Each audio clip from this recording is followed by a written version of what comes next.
Hey guys, did you know that I have a Patreon where you can support me plus get awesome rewards and lots of exclusive videos just for patrons? Or if you're thinking, but Julian, I want to get more bang for my buck, then you can head on over to my Redbubble, where you will find all kinds of interesting designs with new ones appearing regularly. Check this one out. And now, enjoy the video you're about to watch. Hello everyone, my name is Julian Greystoke. And this obnoxious creature is Kinshu. Voila. Welcome to my channel! Today I am doing a collab! Woo! I don't do too many of these, mostly because I can't really do anything live. Our internet here cannot handle, like, Skype calling someone or anything like that, so unfortunately, that kind of limits my collab possibilities. But Trope Trinity Trilogy figured it out with me. We are doing a fun video. By the way, links to her channel below. Go check her out. She puts a lot of effort into her videos and it really shows, so go check them out. She's a great and lesser known YouTuber. Lesser known even than me, I think, which is impressive. So today we decided to do a would you rather style thing. A few other YouTubers have done it. I'll try to link you to theirs in the doobly-doo as well. If you like this kind of thing, you can go check out their kinds of thing. But basically, we just sent each other would you rathers that had to do with AuthorTube, with writing, and reading and BookTube. Just all of the things. We ran the gamut of what our channels are about in our... Some of them are serious, some of them are silly. I think hers are better than mine.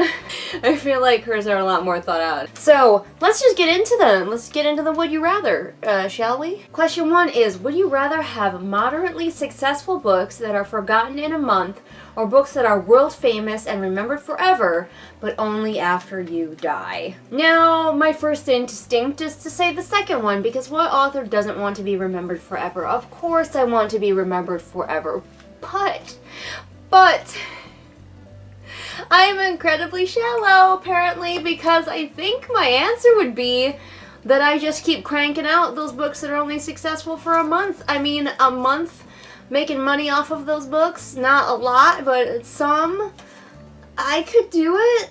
You know, it'd be disappointing, but maybe if I didn't know, I wouldn't be remembered. I could handle it. Even if I did know, because let's be real, even if one of my books gets published, I'm not going to be one of those authors who's remembered forever, so I feel like the first option is closer to what my life is going to be, so I might as well just accept it and go with that option. Question 2. Have to kill every animal in your stories or have every female character you write use a bow. Okay, a little background if you're new to the channel. Those are two tropes that I hate. I am so sick of animals in every story being killed. Why? Like, you see an animal in a book and you're like, well, they're dead. I hate it. I'm done with it. If you read any of my stories, the animals live, okay? I don't kill my animal characters. Now, I'm not gonna say never, but, like, so far, I don't. So if you want to feel safe reading a book where there's an animal character and who doesn't fucking die, check out my work. My other hated trope, which you can see in a video all about fantasy tropes that I'm sick of, if I remember I'll link it in the doobly-doo. So much to link in the doobly-doo. Future me is going to be very annoyed. The other trope I hate is that female characters, especially in, like, fantasy stories, the only weapon they ever get to fucking use is a bow. Sometimes daggers, but it's almost always a bow. And I don't understand why people think that women lack the arm strength to heft a sword, but somehow have the arm strength to pull back a strong bow. Like, what I don't understand. I think it comes from wanting to keep your female characters separate from the battle somehow. Maybe it's because swords are really phallic. I don't know, but people need to get over it. Anyway, this has been a super random gripe, but I'm gonna have to say that I would give every one of my female characters a bow before I kill every animal in my books. I refuse to do it. I refuse to do it. Question 3. Would you rather have 20 views and thoughtful comments for every vid, or millions of views and AdSense, you know, making money off of the ads, but no comments and only thumbs downs?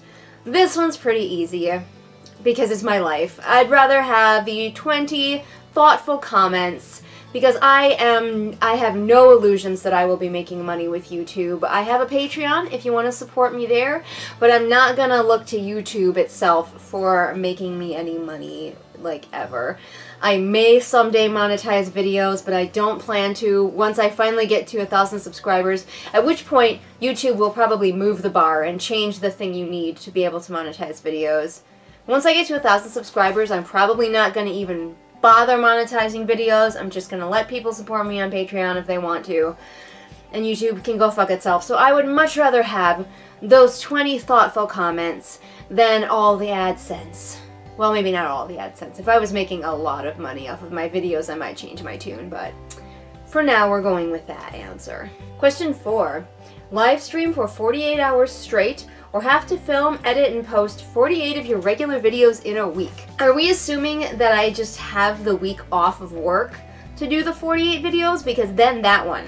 If I have to work, I guess I'm gonna have to do the 48 hours because I do not have time to film and edit 48 of my normal style videos in a week, in a work week. No fucking way. So logistically, even though I don't want to, and I would be so bad at it and miserable and probably get a migraine from lack of sleep, I'm gonna have to go with the first option there. Question 5. Live with the worst protagonist you've read for a year, or be trapped with the most ruthless villain you ever read for a day. Now, I'm not sure I could tell you who the most ruthless villain I ever read is, but I'm gonna go with that one because I am also a villain. I don't know if you know this about me, but in real life, I seem to be a villain. I acquire a shocking number of people who think that I exist to ruin their lives. And I'm not talking about here on YouTube.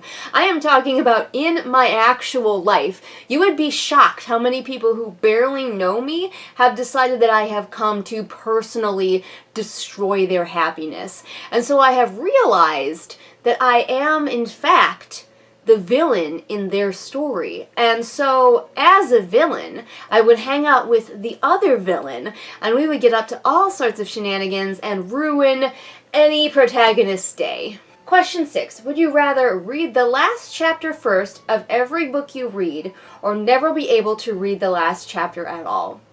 I would rather never be able to read the last chapter at all. Firstly, because it's often just a wrap-up where you, like, hear about the characters' happy lives, and I am one of those people who's like, when the climax is over, I'm done. I don't really need to hear about their happy lives. So, that's one reason I would do it, and ultimately, I don't mind sort of ambiguous endings. I don't mind things that don't end. In fact, I kind of like them. I drive my husband crazy because he wants to marathon TV shows and I like watch 2 episodes and like it leaves it on a cliffhanger and I'm fine with that. He is not. So that's my brain just likes to not know what happens next, to not have the answer, and I don't know why. Question 7. Spend a year living as the protagonist of my book Phoenix or my book The Game. By the way, Phoenix is available. I self-published it. It is a zombie story, so you know what I have to deal with there.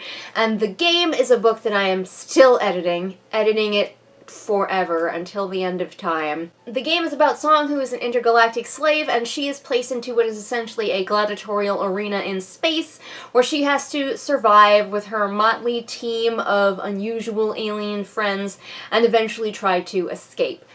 And which would I choose? The zombie lover in me says I would go for the zombie apocalypse, but in my story of Phoenix, the survivors are all teenagers and younger. So that would mean I'd probably have to be a teenager again. And no one wants that.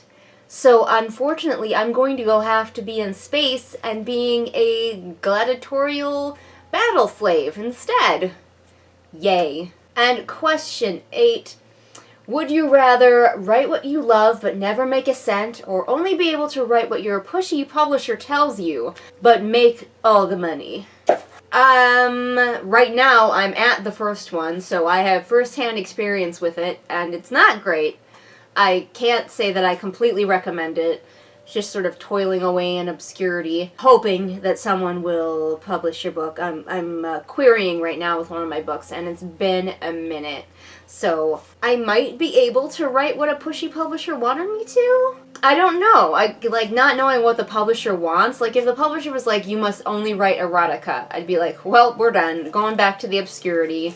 So I guess it depends a lot on what the pushy publisher wants me to write. It's like if the pushy publisher wanted me to write fantasy and they were like, this is what the fantasy book has to be about, I might be able to do it. Especially if I could kind of write my own thing on the side and put it up on Wattpad or something. So there you go. That was my Would You Rather. Please go over to the Trope Trinity Trilogy channel to check out her version with the questions that I sent to her. So it's not these same questions I came up with. Obviously, as I said, links to that in the doobly-doo. Please go check that out and give her channel a chance. She works really hard on it, like I said. If you liked what you saw here, I've been doing this for quite a while, so I have a channel chock full of bookish and writerly content just waiting for your binging.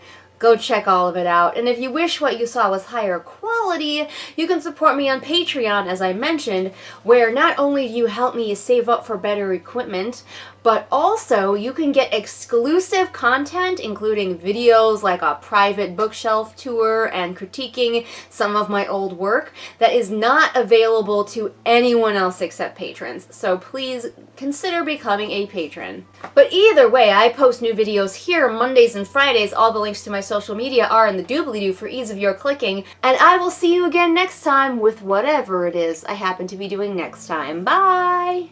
Well, look at that. It's shout-out time again. We're here to shout out this month's patrons with Lennox, Amanda, Ashley, Celia, Jenny, Kim, Lisa, Lemore, Sabby Panda, and Sarah. And if you want to be great like these awesome people, then you can become my patron over on Patreon.